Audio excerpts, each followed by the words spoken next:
World Wars, जिनमें world war one और world war to शामिल हैं। ये ऐसे युद्ध थे जिनसे धरती में सबसे ज्यादा विनाश हुआ। वर्ल्ड वॉर वन ईयर 1914 से लेकर 1918 तक चला, तो सेकेंड वर्ल्ड वॉर ईयर 1939 से लेकर 1945 तक। पहले विश्व युद्ध में रशिया, यूरोप का ज्यादातर हिस्सा, यूनाइटेड स्टेट्स और टर्की शामिल थे, तो वहीं द्वितीय विश्व युद्ध में दुनिया के ज्यादातर देश, खास तौर पर वो जो बेहद शक्तिशाली थे। इन युद्धों में लगभग 150 मिलियन लोग डायरेक्टली इन्वॉल्व थे, जिनमें से लगभग 90 मिलियन लोगों की जान चली गई। दोस्तों, ये दोनों विश्व युद्ध जितने विध्वंसक थे उतने ही रहस्यमयी भी, क्योंकि महाविनाश के दौरान सोल्जर्स ने कुछ ऐसे पैरानॉर्मल एक्सपीरियंसेस किए थे जो बेहद रहस्यमयी थे। आज के एपिसोड में हम कुछ ऐसे ही इंसिडेंट्स के बारे में जानेंगे, तो एपिसोड को अंत तक जरूर देखिएगा।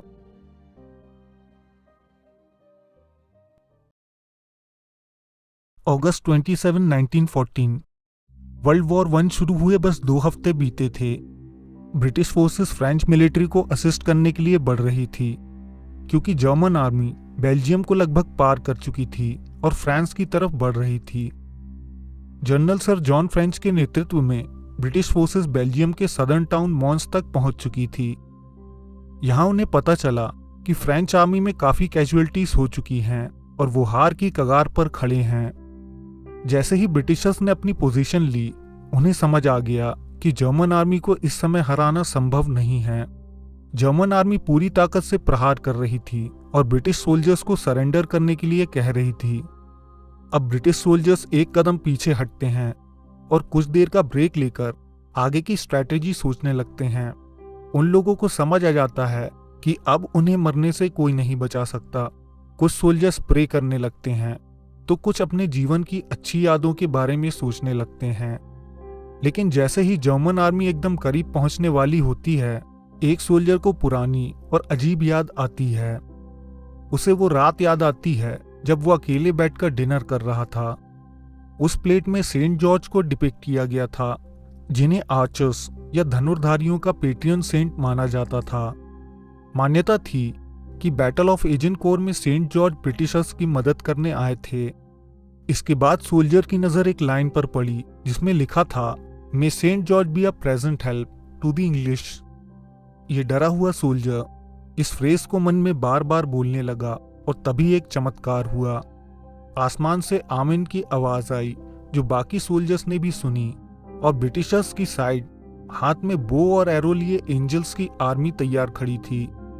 उन्होंने तीर चलाने शुरू किए और सैकड़ों की तादाद में जर्मन सोल्जर्स को मारा। मरे हुए सोल्जर्स की बॉडी में किसी चोट का कोई निशान नहीं था, जैसे वो तीर उस एंजल आर्मी के साथ ही गायब हो चुका हो।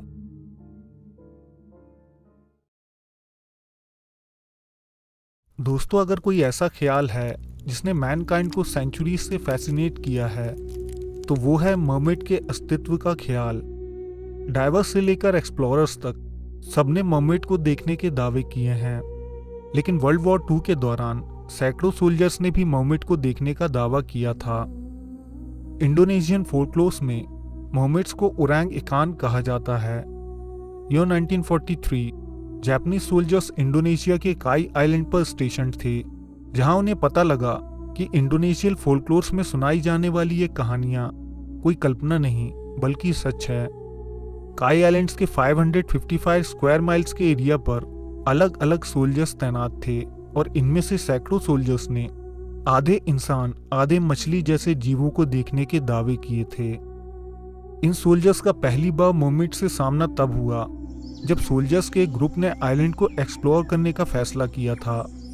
ये टुकड़ी जंगल के बीच से आइलैंड को एक्सप्लोर करते हुए आगे बढ़ रही थी। तभी ये लोग एक लगून के पास जा पहुंचे। सोल्जर्स यहाँ थोड़ा आराम करने के लिए रुके थे। अभी तक तो सब कुछ सामान्य चल रहा था, लेकिन अचानक पानी में कुछ हलचल सी होने लगी। सोल्जर्स ने देखा तो वहाँ एक ऐसी जीव मौजूद थी जो आधी महिला और आधी मछली जैसी दिख रही थी। सोल्जर्स को महसूस हुआ कि वहाँ का वातावरण कुछ भारी सा है। वो मर्मेड्स उन्हें फ्रेंडली नहीं लग रही थी। तभी मर्मेड ने अजीब सी आवाज निकाली और वहां से चली गई। इसके बाद इन मोमेंट्स की सैकड़ों साइटिंग्स सामने आई। सर्जेंट टैरो ने लोकल विलेजेस से रिक्वेस्ट की थी कि अगर वो लोग कोई भी जिंदा या मुर्दा मोमेंट पकड़ सकें तो उन्हें जरूर इन्फॉर्म करें। जल्द ही सोल्जर्स ने जनरल को समन किया। जनरल ने बहुत कोशिशें की कि वॉर के बाद वो साइंटिफिक कम्युनिटी को मोमेंट्स के सबूत दे सकें और दुनिया को इन जीवों के अस्तित्व के बारे में पता चल जाए, लेकिन बदकिस्मती से ये संभव नहीं हो सका। ईयर 1917, पोर्चुगल का एक छोटा सा टाउन फातिमा। 13 मई के दिन 10 साल की लूसिया डो सैंटोस अपने 2 कजिन्स के साथ फील्ड में खेल रही थी। तभी उन्हें साफ आसमान में बिजली कड़कने की आवाज सुनाई दी। वो तीनों डर के मारे पास मौजूद ओक ट्री के नीचे शेल्टर लेने भागे। लूसिया ने अपनी कजिन्स को अपने पास पकड़कर रखा था। तभी उन्हें सामने एक फीमेल फिगर दिखाई दिया जिससे सफेद रोशनी निकल रही थी। लूसिया काफी डर रही थी, लेकिन उनके अंदर की जिज्ञासा ने उन्हें वहीं रुकने पर मजबूर कर दिया। उस बीइंग ने मुस्कुराते हुए खुद को इंट्रोड्यूस किया और बोली कि वो मैरी हैं, जीसस क्राइस्ट की वर्जिन मदर। हैरानी की बात यह थी कि मैरी सिर्फ दोनों लड़कियों को नजर आ रही थी, लेकिन उनके छोटे भाई फ्रांसिस्को को कुछ दिखाई नहीं दे रहा था। उस डिवाइन बीइंग ने फ्रांसिस्को से रोजरी वर्ड प्रोनाउंस करने के लिए कहा। ऐसा करते ही वो उसे भी नजर आने लगी।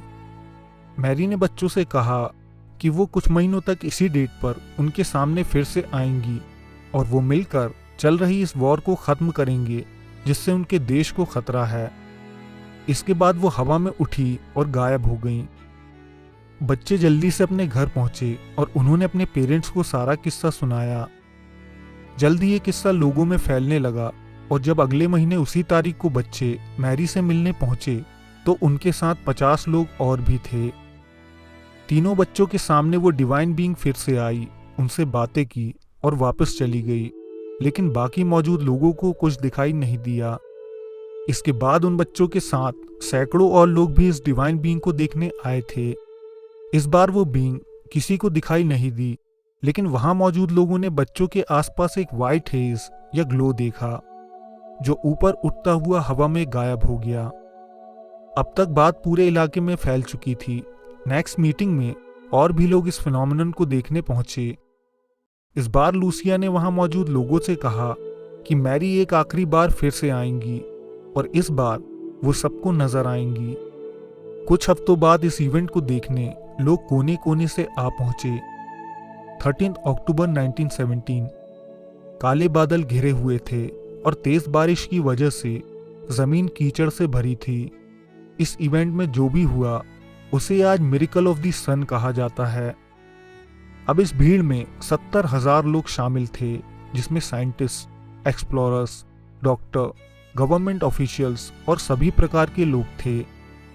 अब वहां जो भी हुआ उसके बारे में लोगों के अलग अलग अनुभव थे, लेकिन एक बात पर सब सहमत थे। बच्चों ने अपने हाथ आसमान की तरफ उठाए और घने बादल छटने लगे। सूरज की रोशनी इतनी तेज थी कि इससे पहले उनमें से किसी ने नहीं देखी थी। इतनी तेज कि कुछ ही मिनटों में कीचड़ भरी जमीन एकदम सूखकर पहले जैसी हो गई। सूरज आसमान में मूव होने लगा जो अद्भुत था। कुछ लोगों को सूरज का कलर भी चेंज होता दिखाई दिया और कुछ लोगों ने लेडी ऑफ फातिमा को देखने का दावा भी किया। दोस्तों, आज के एपिसोड में बस इतना ही। एपिसोड पसंद आया हो तो ज़्यादा से ज़्यादा लाइक करके हमें सपोर्ट करें। कमेंट में अपनी राय दें